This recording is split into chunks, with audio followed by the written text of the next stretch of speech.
Bismillahirrahmanirrahim. Assalamualaikum warahmatullahi wabarakatuh. Waalaikumsalam warahmatullahi wabarakatuh. Apa kabar nih teman-teman sesama ya? Malam ini seperti biasa kita ngobrol dengan Mbak Sani. Halo Mbak Sani, apa kabar ini? Alhamdulillah sehat Bang. Cuman agak serak aja suaranya, biar seksi dikit. Oh. Ya. Beberapa hari yang lalu batuk kering, jadinya masih ada sisa serak. Tapi alhamdulillah so far so good lah Bang. Oke. Ada cerita apa ini? Yang kita bagikan ya ke teman-teman ya. Atau mungkin apa aja lah. Ya Sani mau tanya pendapat Bang Asor dulu, mau lanjutin yang minggu lalu atau ya Sani ada temuan minggu temuan ini? Aja dulu, temuan dulu nanti kan bisa lanjut di materi Abang ya. Jadi ya Sani cerita kejadian hari Jumat kemarin pagi ya gitu. Jadi ada chat masuk dari kakak Yasani. Terus yang sempet Yasani chat abang itu, ya intinya dia bilang Yasani itu buang-buang waktu untuk belajar gitu kan. Terus ya dengan kondisi seperti ini memang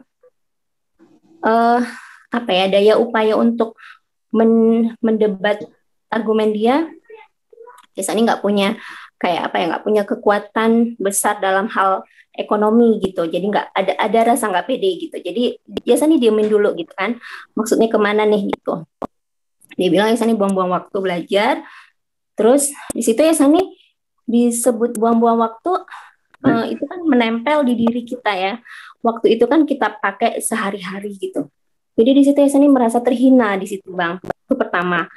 Terus akhirnya nanti Yasani cerita, Yasani pakai ini lagunya Iklim yang Suci Dalam Debu untuk mentransendensi rasa terhina itu Bang. Itu kan salah satu lagu yang Yasani bilang sih spiritual gitu. Suci dalam debu kata Mas Cem tayamum gitu. Terus dia juga bilang kalau Yasani ini panjang angan-angan gitu ya, berbisnis, investasi buku gitu. Di situ Yasani baru dapat poinnya gitu. Oh ya berarti dia nggak tahu apa-apa tapi merasa tahu gitu kan. Tanpa bertanya dulu, tanpa tabayun dulu gitu, tanpa konfirmasi, klarifikasi. Oh ini hal yang biasa nih, Yasani pikir gitu. Maksudnya bukan hal yang biasa Yasani difitnah gitu, karena Yasani langsung nangkep bahwa dia melakukan seperti itu tarikan kesadaran kolektif Bang gitu. Di Yasani di situ nggak gampang. Kalau dulu tuh langsung yang sakit banget gitu digituin gitu kan Bang. Kayak dulu kan pernah difitnah sama yang dulu gitu, yang tiba-tiba mengkreat persepsinya sendiri. Artinya ini kan juga begitu gitu, punya persepsi sendiri tanpa tabayun gitu. Terus Yasani lihat, oh ini kesadaran kolektif nih gitu. Aku pun pasti bisa kena di gini gitu kan. Terus akhirnya Yasani mikir, oke, aku yang akan melampaui NOK 30 ini gitu kan. Artinya kan Yasani juga pengenlah menyumbang gitu ya, menyumbang untuk perbaikan kesadaran kolektif gitu. Karena kan apa yang tampak di luar itu adalah refleksi kita kan. Jadi kalau Yasani lihat ini adalah sebuah fitnah, artinya ya kita nggak menjamah kesayaan dia, tapi kan kita menjamah kesayaan kita sendiri gitu kan Bang. Terus akhirnya Yasani pangku. Terus yang ada satu yang Yasani agak mengkonfirmasi bahwa tidak perlu lagi mendebat orang sombong dan bodoh. Sampai Yasani pernah ingat ya, salah satu kuliah Abang itu bahwa salah satu orang-orang yang nggak belajar gitu dan nggak mau itu ya antara itu kan, sombong dan bodoh. Kenapa Yasani bilang gitu Bang gitu? Karena di situ Yasani ada oke, aku walaupun terhina aku masih punya pilihan gitu kan. Terus akhirnya Sani kasih balasan chat gitu ya, membalas komen dia yang bilang buang-buang waktu itu. Ya Sani bilang eh apa ya kemarin ya Sani bilang itu. Oh jadi gini, ya Sani bilang dari bisnis buku ini aku tuh nggak ada keluar invest gitu kan. Aku nggak ada keluar invest, aku nggak stok buku loh, ya Sani bilang gitu kan. Terus aku nggak stok buku, terus aku hanya menyampaikan transferannya langsung ke orangnya, bilang maksudnya Mas Cem gitu kan. Kemudian yang kirim bukan aku loh, tapi langsung dari Semarang. Ya Sani bilang gitu. Terus dia balasnya gini, nggak perlu dijelaskan dan itu nggak perlu aku tahu. Nah di situ ya Sani konfirmasi, oh oke, berarti dia nggak tahu apa-apa, tapi aku menjelaskan yang dia maksud itu gitu kan, buang-buang waktu dan ya Sani disuruh berhenti berbisnis. Pada saat ya Sani jelasin dia nggak butuh itu, berarti itu di situ ada sombong, ada bodoh gitu kan. Terus ya Sani balas, ya aku menjelaskan apa yang kamu tuduhkan, ya Sani gituin aja. Terus akhirnya ya saya pikir ya udah, nggak bisa berargumentasi nih sama orang yang kayak gini, nggak perlu debat lagi, ya Sani pikir gitu kan. Terus ya udah akhirnya apa ya kan, karena memang kakak ya Sani kan ada juga lah apa mungkin ya pikir relasi kuasa itu masih berlaku gitu kan, istilahnya seorang kakak yang mestinya dia udah lebih tahu lah tentang hidup ini kayak gitu-gitu. Ya Sani pikir ya enggak, ya Sani nggak ada sakit hatinya untuk lihat personalnya, cuman fitnah caranya ini ya Sani pikir ini karena tarikan kesadaran kolektif aja gitu. Terus Sani juga jelasin kan dari Sani invest buku ini gitu, cuman satu yang Sani beli pakai uang yang Sani, dan itu pun dapatnya dari bukan dari uang dari dia gitu. Jadi ya Sani kayak nabung-nabung jualan kayak gitu, pokoknya tabungan sendiri. Itu buku LG loh Bang, cuman itu satu buku itu yang Sani beli, selebihnya gratis karena kan PCI kan ngasih minimal order 5 dapat gratis kan dulu kelas bukunya gitu kan, bukunya, dan buku-bukunya itu biasanya dapat gratis. Dan biasanya nggak bisa sebutin orang yang ngasih ya Bang, karena memang perjanjian sama yang ngasih, jangan sebutin namaku next time gitu kalau kamu dapat buku dari saya, dia bilang gitu. Ada banyak orang lah cewek cowok gitu ya yang Sani pikir apa ya, nggak ada rasa jadi kita komunikasi itu nggak ada membuat dia Sani jadi hutang budi juga ke dia, nggak. Jadi memang benar-benar feel free gitu. Terus karena kan ada beberapa yang dia udah punya buku 2, sayang kan kalau punya 2 di rumah gitu, akhirnya ngasih hadiah ke Yasani terima kayak gitu. Jadi ya kayak gitu, Yasani bilang benar-benar satu buku itu yang Yasani bayar pakai duit Yasani cuma buku LG kan. Terus katanya ya kuliah itu nggak ada gunanya lah, buang-buang waktu, suruh berhenti. Terus Yasani ingat kan, jadinya beasiswa dari abang itu, kalaupun misalnya dia cari tahu di luaran sana atau dia cari di sosmed gitu biayanya segitu, dia kan nggak tahu Yasani dapetin itu beasiswa dari abang kan. Dan Yasani nggak akan perlu lagi jelasin karena dia memang udah bilang nggak perlu gitu. Jadi saya nggak perlu debat lagi gitu. Cuman ya Yasani mikir, pertama yaitu nggak tahu apa-apa, nggak tabayun. Terus kedua, kenapa berusaha untuk menutup rezeki apalagi adiknya sendiri gitu kan. Terus yang Yasani agak kayak primitif gitu Bang. Maksudnya pemikirannya ini primitif gitu. Jadi Yasani disuruh kerja keluar gitu, tinggalin anak-anak, yang penting dapat duit. Terus Yasani bilang, kenapa enggak aku di rumah?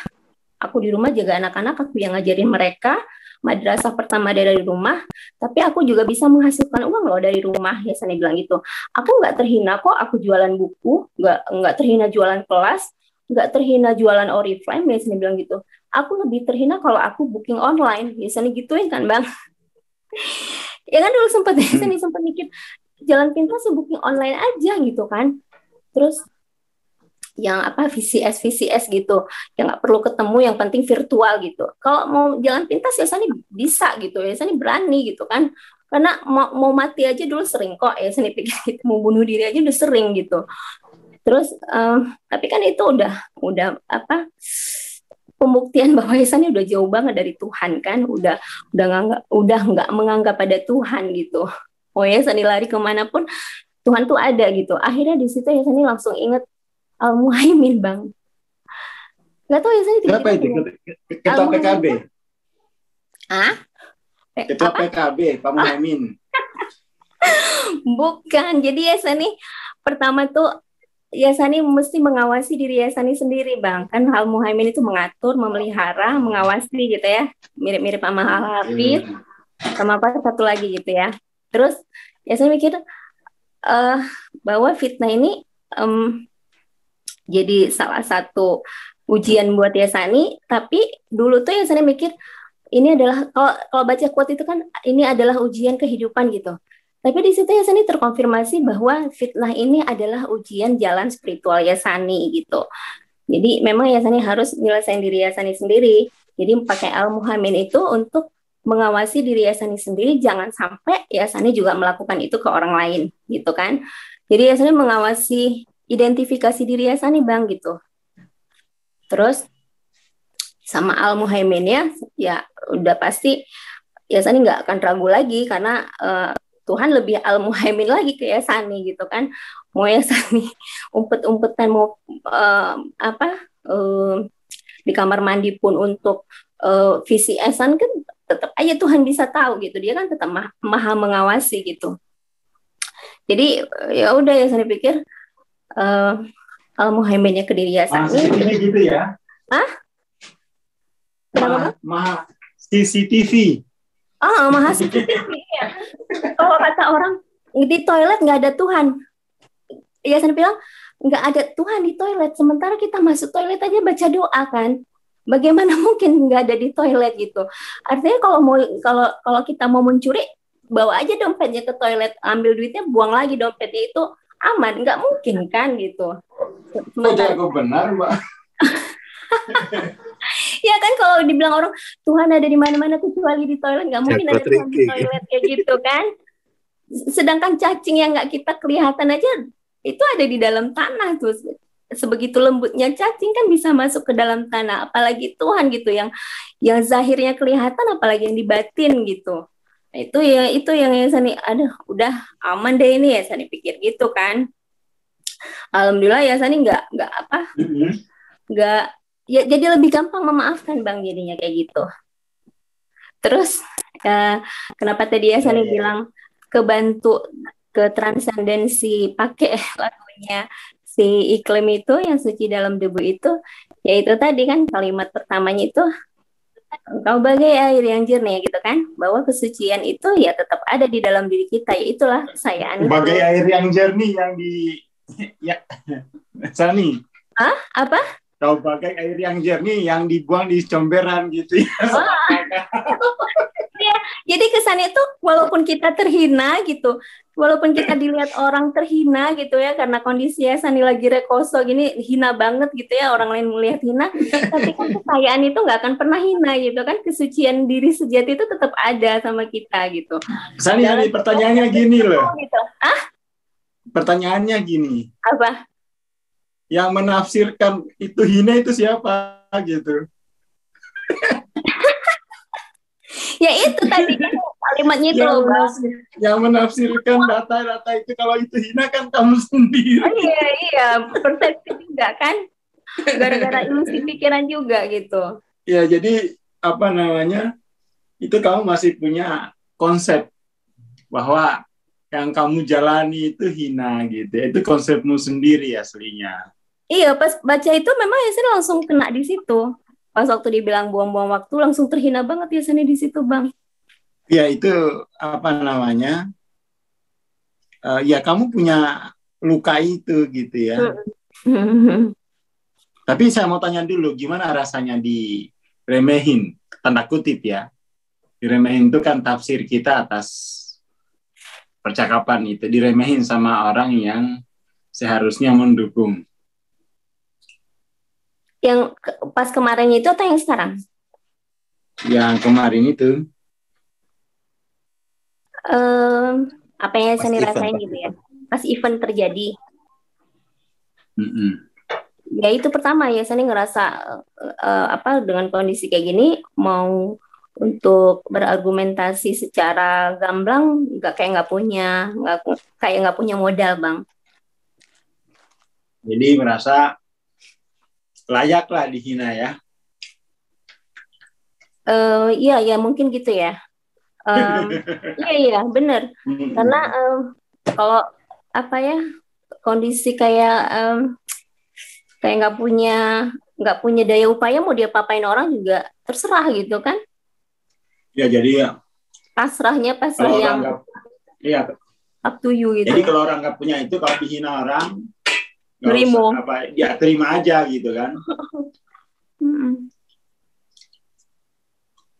Terima aja. Soalnya kalau kata teman saya, orang lagi susah itu, kalau mau melawan diibaratkan seperti mentimun yang mau melabrak buah duren. Bonyok duluan dan keluar ya. Hancur duluan lah mentimun. Mau melabrak buah duren kan hancur duluan. Jadi oh ya, satu lagi Bang Yesani mau kasih tahu self talk-nya ego ini. Pas Yesani dapat self talk-nya ego, watak egonya pakai bahasanya gini. Gimana kemarin?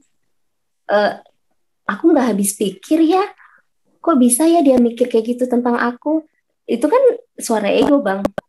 Kenapa Yesani bilang suara ego tuh seolah-olah tuh aku kan selama ini udah aku bagus-bagusin image, udah berlaku baik. Ego banget ya. Padahal yang mengatur itu semua ya pasti yang tadi Al-Muhaimin. Kalaupun bukan dari dia yang datang ke Yasani, mungkin dari cara lain kan, sebagai jalan spiritual Yasani gitu. Jadinya Yasani mikirnya kemarin gitu, Bang. Ya ini kan karena ceritanya dibikin fitnah aja kan. Kalau dibikin beda cerita lagi, tapi tetap jalan spiritual kan, ujian jalan spiritual Yasani gitu. Karena kebetulannya dikasih konsep fitnah. Maha mengatur lah gitu. Tuhan maha tahu gimana caranya kamu lulus nggak ujian ini. Biasanya bayanginnya kayak gitu Bang kemarin. Iya. Jadi yang perlu dipahami itu bahwa terkait percakapan dengan kakak itu, ya itu kamu mengambil sebuah posisionalitas kan. Pada saat event ya. Ya. Pada saat event gitu ya. Dan itu belum tersadari bahwa aku terjebak posisionalitas sebagai korban gitu ya. Sebagai korban itu belum jadi ketika sebenarnya sama aja gitu ya. Jadi mestinya begini, kalau mau dinaikkan lagi bahwa ego yang terluka itu ya begini ini ya. Dan kalau untuk menerangkan apa yang terjadi di pihak sebelah, ego yang menang itu ya seperti itu gitu. Sebagai penyaksikan gitu. Jadi menerangkan nature dari apa yang menguasai who is. Ya kan? Apa yang menguasai who is. Jadi dapat pencerahannya itu dua. Namanya ego, namanya seseorang. Kalau menang itu ya bisa semena-mena gitu ya terhadap yang lemah. Begitupun dengan yang korban ya. Kalau sudah merasa kalah ya dia tidak berdaya gitu ya. Ya itulah nature dari ego. Jadi nanti itu Mbak Sani perlu bersaksi pada nature ego itu. itu bukan tentang Mbak Sani dan kakaknya, itu tentang bagaimana nature ego itu menguasai Mbak Sani dan kakaknya. Seperti itu. Dan kalau secara budaya ya, sekarang barusan itu aspek spiritualnya begitu. Sekarang kita masuk ke aspek budayanya. Secara kan belum. Oh, nggak nulis saya, ini ceramah aja. Jadi di aspek budayanya itu memang masyarakat kita apa ya? Saya kira tidak percaya dengan dua hal ya. Tidak percaya dengan bahwa perubahan itu dimulai dari pikiran. Tidak percaya itu. Orang selalu percaya bahwa perubahan itu dimulai dari mulut, dari tangan, dan dari betis. Masyarakat kita selalu percaya bahwa perubahan nasib kita itu tidak dimulai dari pikiran, tapi dimulai dari mulut, dari tangan, dan dari betis. Maksudnya suruh jadi sales door to door gitu loh, Mas Ani. Ya, jadi yang kelihatan benar fisik gitu ya, kerjaan fisik gitu ya, Bang. Biar kelihatan benar-benar kamu kerja gitu. Iya, bawa tas gitu. Atau mikul barang, itu baru kamu kerja gitu ya. Yang pokoknya kelihatan keluar keringetannya aja gitu ya, Bang, udah kerja tuh dianggap. Iya, kalau sambil rebahan ada yang transfer nggak termasuk, Bang. Oh, nggak dihitung. Itu nggak bukan dihitung. Budaya yang kita bisa pahami gitu ya.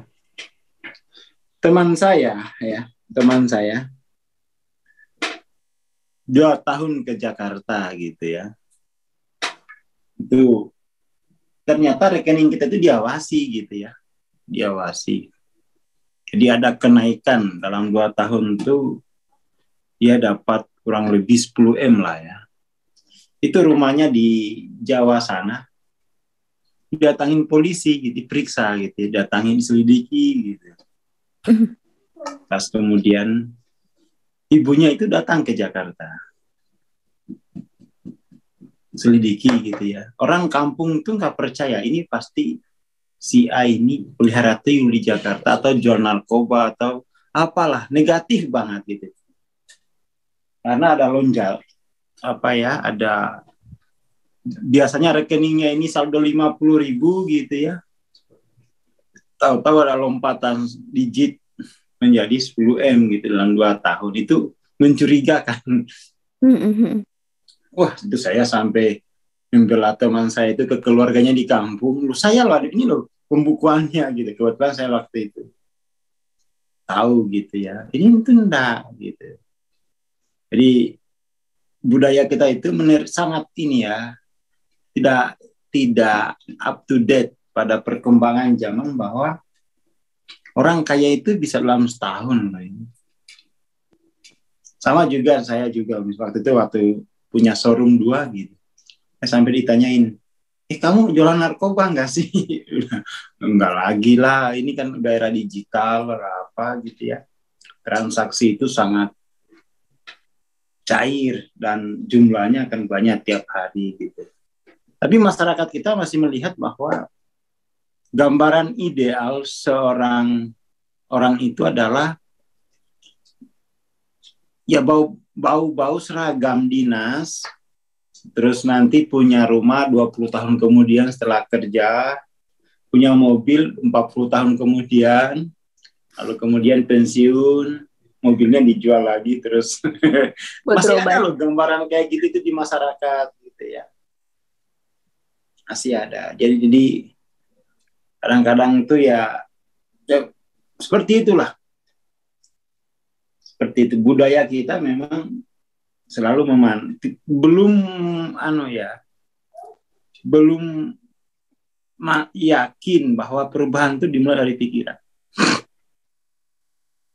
Belum yakin dia.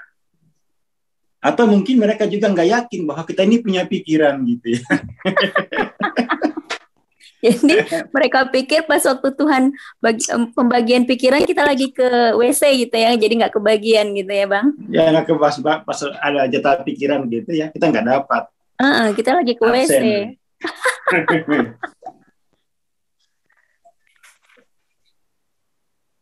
Ya jadi memang itu budaya ya, secara budaya. Belum secara sosial ya, secara sosial memang ya mungkin belum ada di keluarga Mbak Sani yang mampu menerobos menjadi pionir bahwa rebahan itu bisa tajir gitu ya. Seperti itu. Ya itu tantangan tersendiri ya bagi Mbak Sani. Dan kita menganalisisnya itu dengan kesayaan aja gitu ya. Tantangannya adalah ikatan emosional dengan saudara itu kan sangat kuat gitu ya, sangat kuat, dan itu kita bisa kalah itu dalam pengertian kalau diskusi, kalau dia ngomong kayak gitu Mbak Sani terpancing, ya itu memang dia benar dalam pengertian ya sama aja itu belajar nggak belajar kan. Iya, kalau diladenin sama ya. 11-12 gitu ya. Memang cobaan terberat itu ya orang-orang terdekat kita gitu ya, yang bersifat tidak suportif. Tapi kalau karunia yang besar itu orang terdekat yang sangat suportif, itu karunia terbesar gitu ya. Iya. Ya. Dan ini juga relasi kuasa itu dominan juga sih di masyarakat. Relasi kuasa. Kultur juga kayaknya ya Bang. Ya masyarakat dimensi 3 kan gitu ya. Bola relasinya relasi kuasa. Jadi yang ada superior gitu ya. Superior bahwa kamu kalau sudah saya bantu, kamu nggak boleh lagi membantah saya. Kamu harus selamanya menjadi sesuai dengan yang saya inginkan. Kamu nggak punya pilihan lagi. Kamu sudah berhutang budi selamanya. Itu masih begitu itu masyarakat kita memahami hubungan ya. Dan gimana ya? Ya itulah penderitaan dalam kehidupannya. Dan di situ juga ada keyakinan bahwa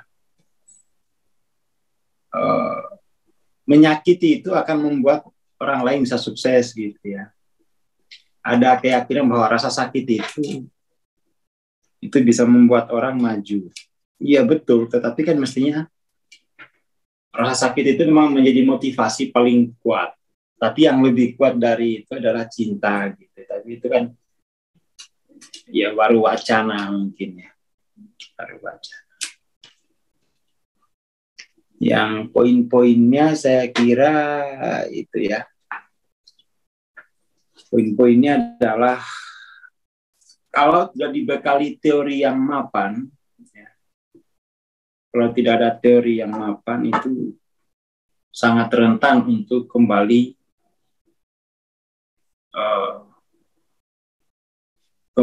kepada kebiasaan lama, gitu ya. Kembali kepada pola lama, pola budaya. Jadi itulah gunanya teori, memberi batas antara yang lama dan yang baru. Mbak Sani kan belajarnya udah berapa lama Mbak Sani belajar kesadaran? Dari Mei 2020. 19 apa ya?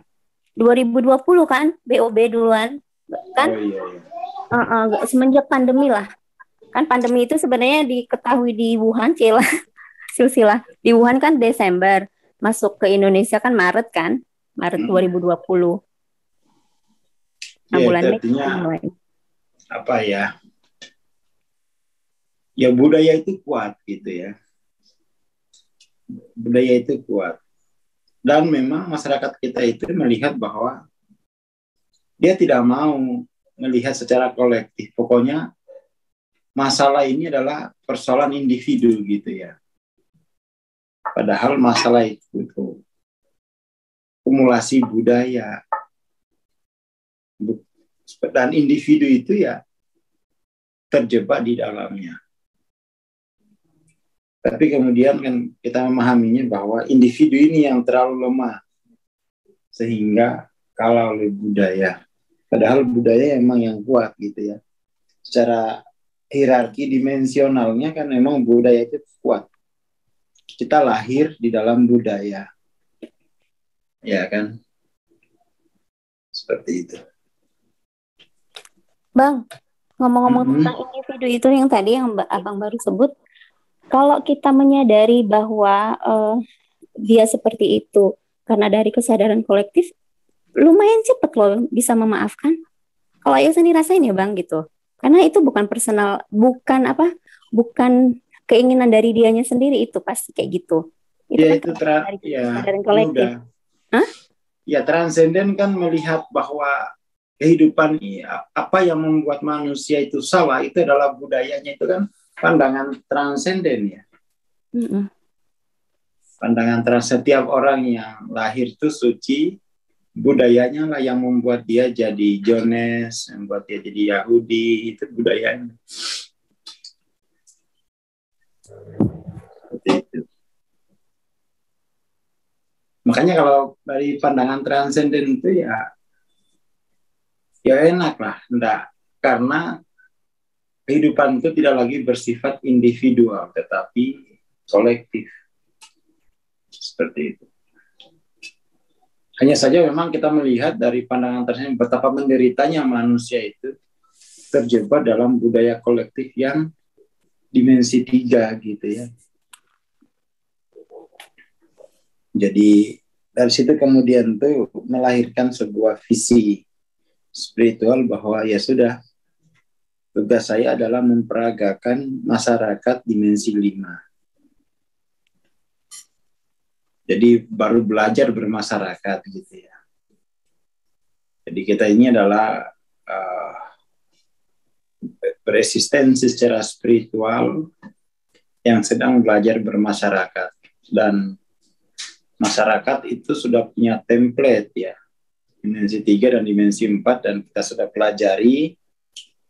Mbak Sani udah magang di dalam dimensi 3, dimensi 4, ternyata ini bukan masyarakat yang ideal. Oh, kalau gitu saya akan tumbuhkan masyarakat dimensi 5 gitu ya. Dan masing-masing kan kemudian bahwa masyarakat dimensi 5 ini anggota pertamanya adalah diri saya sendiri. Itu aja. Simple. Ya gitu. Oke Mbak Sani, itu dulu ya. Nanti kita lanjut besok. Terima kasih. Assalamualaikum warahmatullahi wabarakatuh. Waalaikumsalam warahmatullahi wabarakatuh. Makasih Bang Aswar.